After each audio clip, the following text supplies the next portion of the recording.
We all know where the babies hide. This is their favorite one for some reason. Good grief. Could y'all fit a few more under there? I think you're about at maximum capacity. I see 1, 2, 3, 5 little heads under there. Well, what's up, guys? It's Daniel from Arms Family Homestead, and congratulations. I just want to say congratulations, because if you're watching this, that means you and I both survived the winter polar blast front of 2022. We're going out of the year with a bang, right? I mean, I know it's not quite the end of the year, but that was one heck of a cold spell. And I hope everybody made it through all right. We survived. Actually, we just got back home today. Today's the day after Christmas. I'm filming this on Monday, and I'm gonna say, maybe not every year, but just about every year, all but maybe 1 year out of the last 6 or 7 years, my wife and I and our family and her family, her mom and stepdad and sister and brother, Dusty and Marissa and little Brooks, all load up and we just go somewhere for Christmas and get away. And usually it's nothing crazy. It's not a big vacation. Like, you know, we just find an Airbnb or a rental house somewhere and go have fun. And this year we went to Broken Bow. Broken Bow, Oklahoma's well, I could say Broken Bow. It's Hochatown, just north of Broken Bow on Beaver's Bend, Broken Bow Lake. Anyways, we went and rented a cabin and didn't really do much of anything, like, for 3 days. But yeah, you heard my voice. You sneaking up on me? Yeah. I was just telling them we just got back from doing nothing for 3 days. I was telling them too. So I haven't made it that far yet. I have a microphone on and you don't. So. I don't. That's why I'm going to go in there and talk. Okay, but anyways, we had a great time. Oh yeah, look at it. See, that's why I wear the microphone. If you talk right there, we're good. Oh. How's it going? So we did basically nothing for 3 days. Stayed at the house and cooked, and yes. We went out to eat a couple times, but just a great time of doing nothing. And we have a young couple that comes and stays at the house and takes care of all the animals. We took Earl and Gemma with us. It was just less headache for them. And it just so happened that we decided to leave right when this stupid, crazy polar vortex cold front comes through, which actually we were here for the first couple days of it, and it started getting above freezing while we were gone. But they did a good job taking care of everything. We're going to go feed and water. It's so cold. It's not either. It is the wind. 50 degrees out here. Yeah, but the wind. It's 50 degrees warmer than it was a few days ago. I agree. That's why I wasn't outside. Wind chill wise, it's like 70 degrees warmer. Yeah. So, anyways, we're gonna go to the barn, check on everything for the first time. I haven't been down there yet, and maybe have to get the leaf blower out. Not today, but all the leaves that I just blew out of our yard are all blowing right back to the yard. Ah! Thanks for your input. Appreciate it. Goodbye now. Bye-bye. And so it has warmed up, and I'm just kind of sort of joking about the leaves all blowing back to the yard, but look at this. Hey, stop all those leaves. That's so much for blowing the leaves out of the yard. Oh well. You know, like they say, Oklahoma, where the wind comes sweeping across the hills. I don't think that's how it goes, but we had a great time. It was a lot of fun. Like I said, doing a whole lot of nothing. But it's great to have somebody that we can depend on when we're gone. I hate leaving all these animals when we're not getting above freezing, and it puts that burden on someone else. It's not someone else's responsibility, but I appreciate them coming out and staying and taking care of everything. So we're going to feed and water, make sure everything's survived the cold, which I'm sure they have, or we would have already been told. But yeah, let's go check on everybody.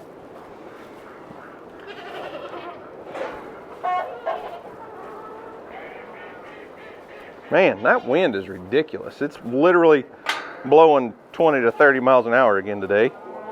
Bear, buddy, did you take care of everybody while we were gone? Huh? Did you take care of everything? The goats really didn't use their little shelter that I brought in here for them a whole lot. Some of them did. Now, don't get me wrong. There was always a couple in there, but for the most part, they just kind of lay out here and lounge under this hay bale and stuff. And the babies, we all know where the babies hide. This is their favorite one for some reason. Good grief. Could y'all fit a few more under there? I think you're about at maximum capacity. I see 1, 2, 3, 5 little heads under there. Hey, is there anybody in that one? Yours are over there under the other one I was just at. Nope, nothing but a bone in there. Hey, Lambert. Did you take care of everybody while I was gone? Did you supervise? Make sure nobody got in trouble? Gosh, everybody sounds like they're starving to death. At least the donkeys anyways. But it looks like Tristan might have fed a little bit this morning. I don't know for sure how much, if he fed everybody this morning, but water, yes. He did come in, dump out the ice. I see a couple different ice blocks here. You can see how the water troughs froze up, and he dumped those out. Might have gone a little overboard on the watering there, Tristan. I appreciate it, but so he's got 3 different tubs set up with water in it. And clearly these fellows aren't too hungry because they haven't even finished what he fed the last time. Probably this morning if I had to guess, but yeah. Did you eat this morning? You're just not even hungry because you're so well fed, huh? I'm gonna go ahead and feed the goats. I think Tristan probably fed this morning before he left, but it won't hurt to give them a little extra feed. The does are all, well, a lot of the does are nursing babies. And then I'll feed the donkeys and all those crazy wild animals down there because they're belly aching too, so we'll go ahead and feed them. Excuse me, pardon me.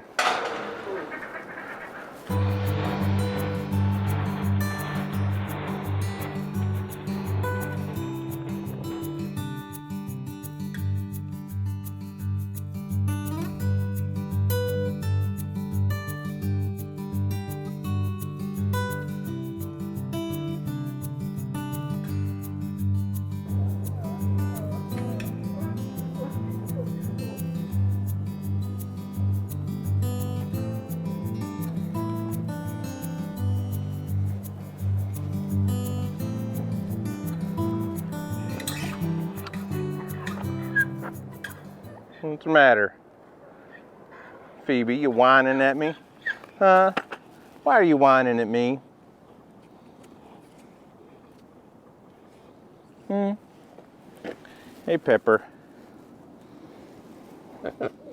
Hey, Pepper. Ow! That's my finger. Don't bite me. One of these days, you're going to let me pet you. Yes, you are. One of these days. She'll eat out of my hand anytime. She just will not let me pet her. Oh my gosh. You big bully. I see you behind my camera. Don't you knock it down. Jesse, Jesse, Jesse.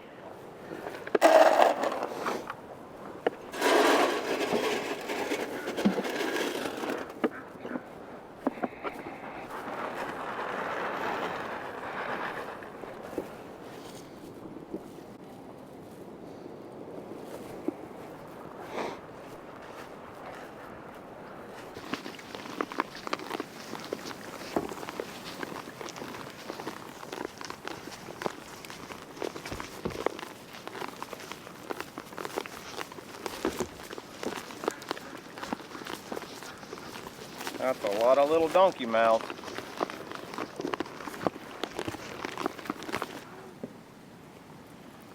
I see you. I see you hiding behind that tree.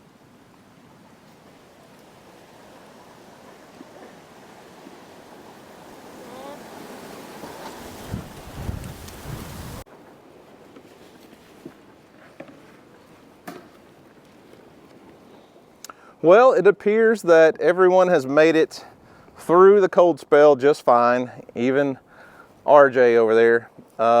we actually did suffer one small loss, I guess you would say.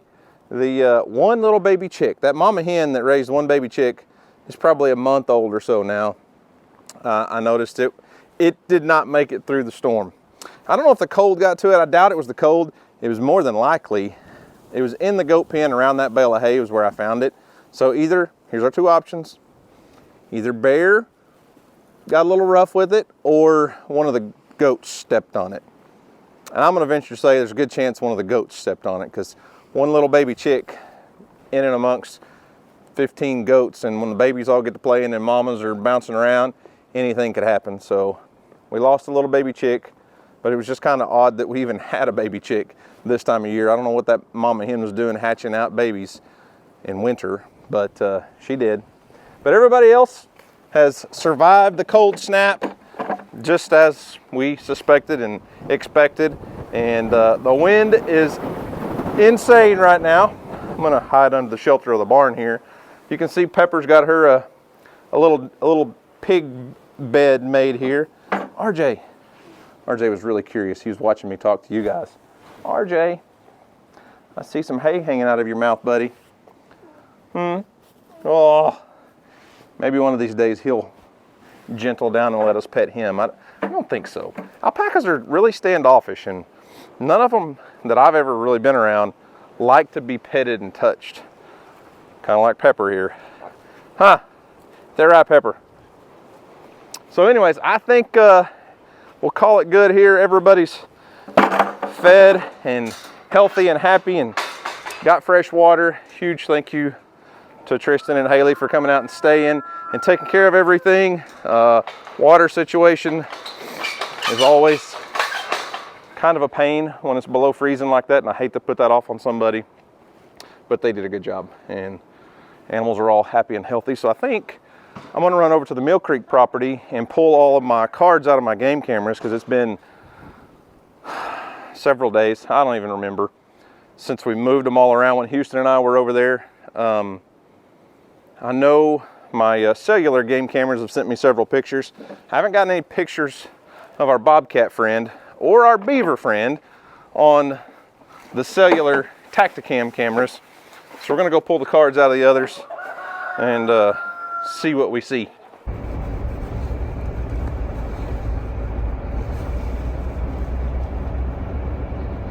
Well, I made it over to Mill Creek, and despite it being 50 degrees outside, the pond is still almost completely frozen over. Our ponds here don't typically freeze for very long. Obviously, this big cold spell we've had, when temperatures get down into single digits and you have that kind of wind chill for several days, we're going to get ice on the pond. There's no way to go about it. No way to prevent that, which is not a big deal. But our kids all in our area like to think when you get a little bit of ice on the pond, you can just get out and go skating and do all that stuff. But that's not something we're able to do here. I think I'll walk down and check on the spillway. It looks like we've lost a little bit of water, but I'm kind of curious, having, you know, let's say an inch of ice around a lot of this, does that inch of ice hold that water and kind of make the water level come down? I don't know. Like I said, not used to ponds freezing over here.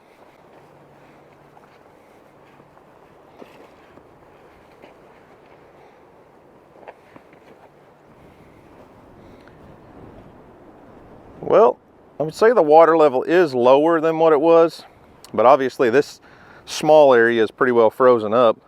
Oh, still muddy up there though.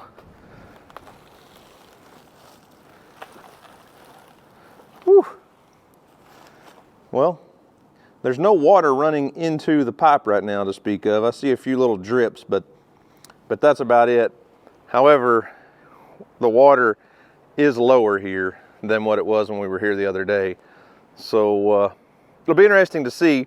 Once the water level drops below the point to where it's not leaking out of that, we'll be able to actually see if the pond is holding the water or if the dam's leaking. That's what's going to be interesting to know.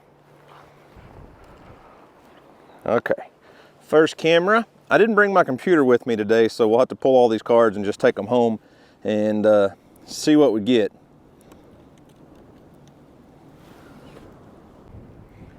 And the other day, a lot of you guys were suggesting that the beaver might have been going up in there to make his den, and I don't think that's possible at all, because they're not going to want to sleep in the water. And if that's got water flowing, you know, coming out and into it, and it's kind of back flowing up in there all the time right now, they wouldn't really have a dry spot. So I really think over there, and you can see a beaver's busted the ice some over the last couple days.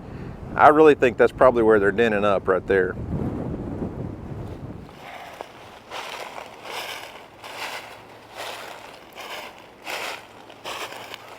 You know, we're coming up on right at our 1 year anniversary, I guess, of when we purchased this place.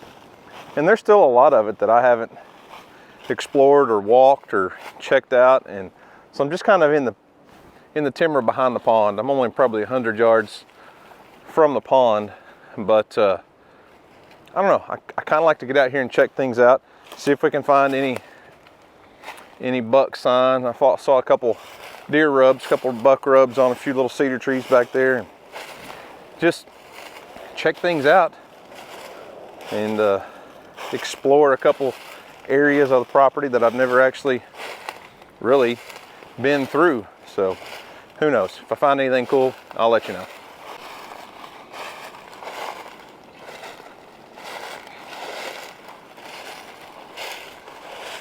I don't know if it comes through on video very well or not, but there's a huge berm right here that basically is what channels water into the ditch that feeds the pond.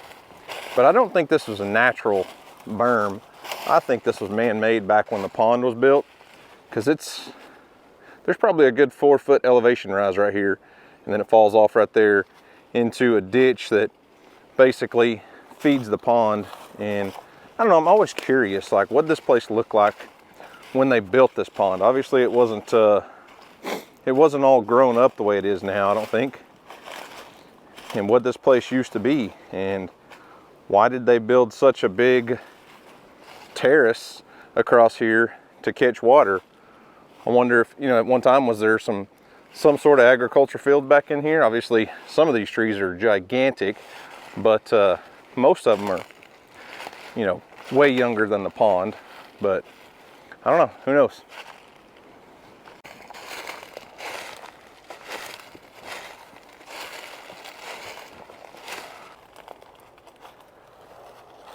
Here's definitely a clue to look for. So here's my property line. The boundary fence is right here, so that's across on the neighbor side. But look at the amount of deer hair on this fence. Obviously the deer are using this spot to cross, but I don't really see a natural trail through here, and I don't see a real significant trail on this side. Maybe a little bit right through there, but clearly the deer are using this quite a bit. That's a lot of hair.